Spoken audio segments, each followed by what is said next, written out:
حضرت ابو ہریرہ رضی اللہ تعالی عنہ روایت کرتے ہیں کہ آپ صلی اللہ علیہ وسلم نے ارشاد فرمایا منافق کی 3 نشانیاں ہیں، اور مسلم شریف کی روایت میں یہ الفاظ زائد ہیں کہ اگرچہ نماز پڑھے، روزہ رکھے اور گمان کرے کہ میں مسلمان ہوں، جب بات کرے تو جھوٹ بولے، جب اس کے پاس امانت رکھی جائے تو خیانت کرے، اور جب وعدہ کرے تو اس کی خلاف ورزی کرے۔ اور ایک روایت میں ایک لفظ زیادہ ہے وَإِذَا عَاهَدَ غَدَرَ، کہ جب معاہدہ کرے کسی قوم کے ساتھ، 2 گھرانوں میں، 2 حکومتوں میں، تو غدارہ اس وعدے کو، عہد کو توڑ دے۔ سرکار دو عالم صلی اللہ علیہ وسلم نے منافق کی علامات بیان کی۔ آپ صلی اللہ علیہ وسلم کے دور میں جو منافق تھے وہ کافر تھے، اس لیے کہ وہ زبان سے کلمہ پڑھتے تھے، دل سے مسلمان نہیں تھے۔ اسی وجہ سے اللہ تبارک و تعالی نے ان کی سزا بڑی سخت ذکر فرمائی، ان المنافقین فی الدرک الاسفل من النار، کہ منافق جہنم کے سب سے نچلے درجے میں ہوں گے۔ منافقین کی سزا مشرک اور کافر سے زیادہ ہے، اس لیے کہ مشرک اور کافر علی الاعلان دشمن ہے، اور جو منافق ہے وہ اندرون دھوکہ دے کر دشمنی کرتا ہے، اس لیے اس کی سزا زیادہ رکھی ہے۔ جہنم کے سب سے نچلے درجے میں منافقین مدینہ، اس سے اوپر والے درجے میں مشرکین مکہ ہیں۔ جہنم کے 7 درجے ہیں نیچے اوپر۔ اور آپ صلی اللہ علیہ وسلم کے بعد امت کا اجماع ہے کہ کسی بندے کو منافق نہیں کہا جائے گا سوائے اس کے کہ علم ہو جائے، پتہ ہو۔ جس طرح یہ جاسوس ہوتے ہیں کہ یہ اپنے آپ کو مسلمان ظاہر کرتے ہیں لیکن وہ مسلمان نہیں ہوتے، جاسوسی کے لیے وہ سارے اعمال کرتے ہیں، تو ایسا بندہ تو منافق کہلائے گا۔ لیکن اس کے علاوہ کوئی مسلمان کتنا بڑا گناہ گار کیوں نہ ہو، وہ عقیدتاً ہم اس کو منافق نہیں کہیں گے، اس کو عملاً منافق کہیں گے۔ جس طرح ہم کہتے ہیں یار یہ تو کافروں والا کام ہے، تو یہ علامات جس میں پائی جائیں تو وہ منافقوں والا عمل کر رہا ہے، منافق نہیں ہے لیکن کام منافقوں والے ہیں۔ جس طرح ہم کسی کو کہتے ہیں کہ یار یہ تو شیطانی عمل ہے یا یہ کافروں والا کام ہے، تو کیوں کرتا ہے، مسلمان کو یہ زیب نہیں دیتا، تو یہ بھی آج کل جو علامات ہم میں پائی جاتی ہیں یا جن مسلمانوں میں پائی جاتی ہیں تو وہ عملاً منافق ہوں گے کہ منافقوں والا کام کر رہے ہیں، عقیدتاً منافق نہیں ہیں۔ سرکار دو عالم صلی اللہ علیہ وسلم کے دور میں جو منافق تھے، اللہ تبارک و تعالی نے آپ صلی اللہ علیہ وسلم کو بتلا دیا تھا کہ یہ اوپر سے کلمہ پڑھتے ہیں، دل میں مسلمان نہیں ہیں، تاکہ آپ صلی اللہ علیہ وسلم ان کے دھوکے میں نہ آئیں۔ اور قرآن مجید میں ان کی علامت بیان کی کہ وہ جب نماز پڑھتے ہیں تو سستی کے ساتھ، وہ نماز بھی پڑھتے تھے، روزہ بھی رکھتے تھے، زکوٰۃ بھی دیتے تھے، سارے اعمال اس لیے کرتے تھے کہیں اگر ہم نماز چھوڑیں گے تو لوگ ہمیں کافر سمجھیں گے، تو وہ نمازیں بھی پڑھتے تھے لیکن نماز میں ذکر نہیں کرتے تھے، سبق نہیں پڑھتے تھے، اور جب نماز کے لیے آتے تھے تو ایسے آتے تھے جیسے کوئی زبردستی لے کر آ رہا ہے۔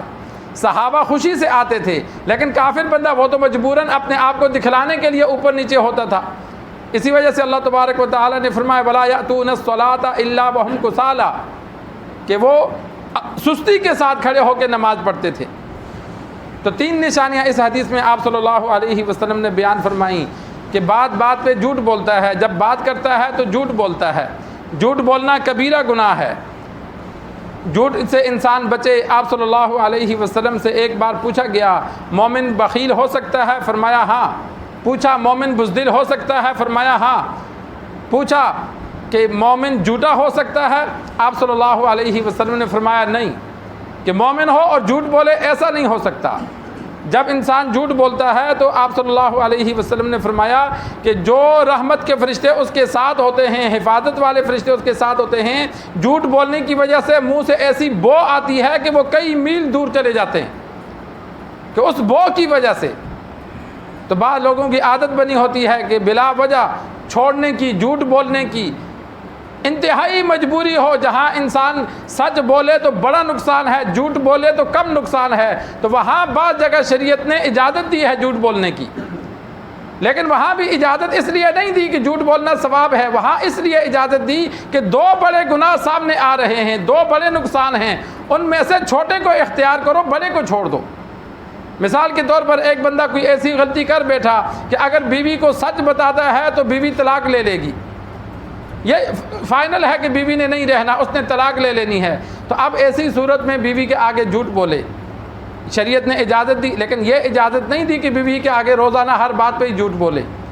یہ وہاں جا کر اجازت دی کہ جہاں انسان دیکھے کہ اب اگر میں سچ بولتا ہوں تو طلاق کی نوبت آ جائے گی، ہمارا گھر جدا ہو جائے گا۔ اب گھر کا علیحدہ ہونا یہ بڑا نقصان ہے، اور جھوٹ بول لینا یہ کم نقصان ہے، انسان جھوٹ سے توبہ کر لے گا اللہ کے ہاں۔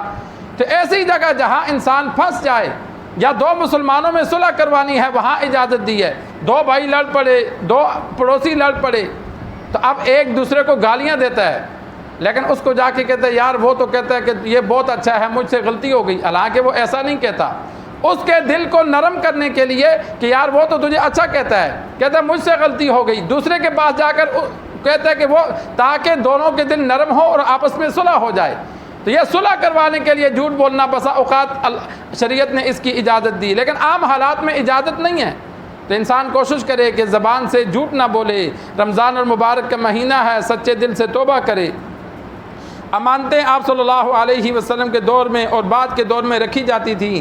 جب تک یہ بینکنگ نظام نہیں تھا تو لوگ، جو چودھری ہوتا، مالدار ہوتا، جس کے گھر میں سیکورٹی کا انتظام اچھا ہوتا، تو اس کے پاس امانتیں رکھواتے تھے کہ چلو ہمارا پیسہ اس کے پاس محفوظ رہے گا۔ اور بعض لوگ ایسے ہوتے تھے وہ خیانت کر جاتے تھے، تو فرمایا یہ منافقین کی علامت ہے۔ جو مومن ہے وہ امانت میں خیانت نہیں کرتا، بلکہ جس کی امانت ہے اس کو مکمل واپس کرتا ہے۔ آج کل تو امانت کا دور ہی نہیں رہا، آج کل تو قرض نہیں ملتا، امانت تو دور کی بات ہے۔ آج کل ہم مسلمانوں کا یہ حال ہے کہ ہم قرض دیتے ہوئے بھی ڈرتے ہیں کیا پتہ واپس ملے گا یا نہیں، اپنا پیسہ رکھوانا تو دور کی بات ہے۔ یہ اخلاقی ہماری اتنی کمزوری ہو گئی۔ اور تیسری چیز آپ صلی اللہ علیہ وسلم نے فرمائی کہ جب وعدہ کرتا ہے تو اس کی خلاف ورزی کرتا ہے۔ کسی مسلمان سے وعدہ کیا جائے تو اس وعدے کو کوشش کی جائے پورا کرنے کی۔ کسی عذر کی وجہ سے پورا نہ کر سکے تو پہلے بتا دے، اگر پہلے نہیں بتا سکتا تو کسی عذر کی وجہ سے پورا نہیں کیا تو گناہگار نہیں ہوگا۔ لیکن اگر بغیر عذر کے وعدہ کرتا ہے اور دل میں خیال ہے کہ میں پورا نہیں کروں گا تو یہ منافق کا کام ہے، مومن کا یہ کام نہیں ہے۔ مومن یا تو وعدہ نہیں کرتا ہے تو اسے پورا کرتا ہے۔ انتہائی کوئی مجبوری ہو جس کی وجہ سے وعدہ توڑنا پڑے تو وہ بندہ پہلے بتا دیتا ہے کہ بھائی یہ کام اتنے دنوں میں نہیں کر سکتا، یا اگر پہلے نہیں بتا سکتا، عین موقع پہ کسی وجہ سے وعدہ پورا نہ ہو سکا لیکن وہ مجبوری تھی تو تب گناہگار نہیں ہے۔ لیکن ہماری بعض لوگ ایسا کرتے ہیں کہ جو دل میں پہلے سے ہی خیال ہوتا ہے کہ یار میں وعدہ کر رہا ہوں پورا نہیں کرنا، تو یہ منافق کا کام ہے، منافقوں والا کام۔ اور جو ایک روایت میں آپ صلی اللہ علیہ وسلم نے عہد کا بیان کیا کہ دو قومیں آپس میں معاہدہ کرتی ہیں، دو خاندان معاہدہ کرتے ہیں، دو حکومتیں معاہدہ کرتی ہیں، تو جو منافق ہوتے ہیں وہ معاہدے کو توڑتے ہیں۔ اور ایک حدیث میں آپ صلی اللہ علیہ وسلم نے فرمایا جو عہد کو توڑتا ہے، معاہدہ کر کے اس کو توڑتا ہے، قیامت والے دن اس کی دبر کے پاس، اس کی پیچھے سرین کے پاس جھنڈا لگا ہوگا، اور جتنا بڑا جو عہد توڑنے والا ہوگا اس کی پیچھے اتنا ہی بڑا جھنڈا لگا ہوگا۔ یہ میدان حشر میں علامت ہوگی کہ یہ وہ لوگ ہیں جو دنیا میں معاہدہ کر کے اس کو توڑ دیتے تھے۔ اور آپ صلی اللہ علیہ وسلم نے فرمایا سب سے بڑا جھنڈا حاکم وقت کا ہوگا۔ کس کا ہوگا؟ حاکم وقت کا۔ جو حاکم وقت دوسری حکومت سے یا کسی پارٹی سے معاہدہ کرتا ہے پھر اس کو توڑ دیتا ہے، حالانکہ حاکم وقت ہے، اس کو کوئی مجبور تو نہیں کر سکتا، وہ تو پورا کر سکتا ہے، اس پر تو کسی کی زبردستی نہیں ہے، لیکن وہ خود جان بوجھ کر عہد کو توڑتا ہے، تو فرمایا اس کا جھنڈا سب سے بڑا ہوگا۔ عام بندہ تو مجبور ہو سکتا ہے، حاکم وقت تو سب سے اوپر ہے، وہ تو مجبور نہیں۔ تو حاکم وقت اگر کسی جماعت سے معاہدہ کرتا ہے یا دوسری حکومت سے معاہدہ کر کے اس کو توڑ دیتا ہے تو وہ آپ صلی اللہ علیہ وسلم نے فرمایا یہ منافق کی علامت ہے۔ اور ایک روایت میں موجود ہے کہ سب سے بڑا جھنڈا اس کا ہوگا۔ اللہ تبارک و تعالیٰ سے دعا ہے اللہ تبارک و تعالیٰ ہم سب کو تمام گناہوں سے بچنے کی توفیق عطا فرمائے۔